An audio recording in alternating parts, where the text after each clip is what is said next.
Travis Kalanick needs to justify why he deserves to stay on Uber's board despite the repeated revelations of wrongdoing from his time at the helm. Photo Pradeep GaurMintWhat did Travis Kalanick know, and when did he know it? That's the question Uber needs to answer after a stunning revelation that the company concealed a cyberattack last year that compromised personal information on 57 million Uber riders and 600,000 of its U.S. drivers. Bloomberg News reporter Eric Newcomer wrote Tuesday that the company fired its chief security officer and one of his deputies for concealing the cyberattack, which ironically came at the same time that Uber was making up with regulators over misrepresentations of how it handled consumer and driver information. The new Uber Technologies Inc. CEO, Dara Khosrowshahi, essentially fell on his sword and apologized for the company's data breach and inexplicable failure to disclose it promptly.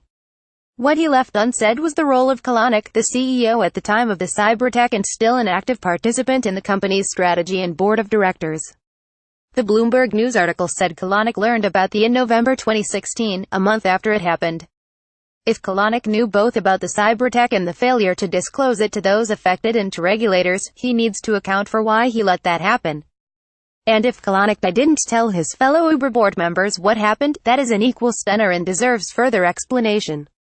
And Kalanick must explain why people who worked for him repeatedly put the company, its customers and drivers in jeopardy by pushing the envelope of the law and normal standards of propriety. Khosrowshahi wrote in September that the company's poor reputation hurts its business.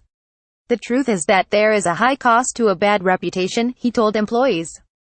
That is the best summary of the hangover of Uber's years of flouting regulations and basic human decency. The cyberattack shows that the public may still not have an accounting of all that Uber has done wrong. Changing the CEO doesn't change Uber's history, nor that history's continued fallout for the company. Uber is trying to mend fences. Khosrowshahi has been on a goodwill tour of skeptical regulators and trying to calm employees who are frazzled after a year of crises. But Kalanick is still in the picture, and his association continues to throw Uber into tumult. It's time for him to account for the maladies that Uber developed under his.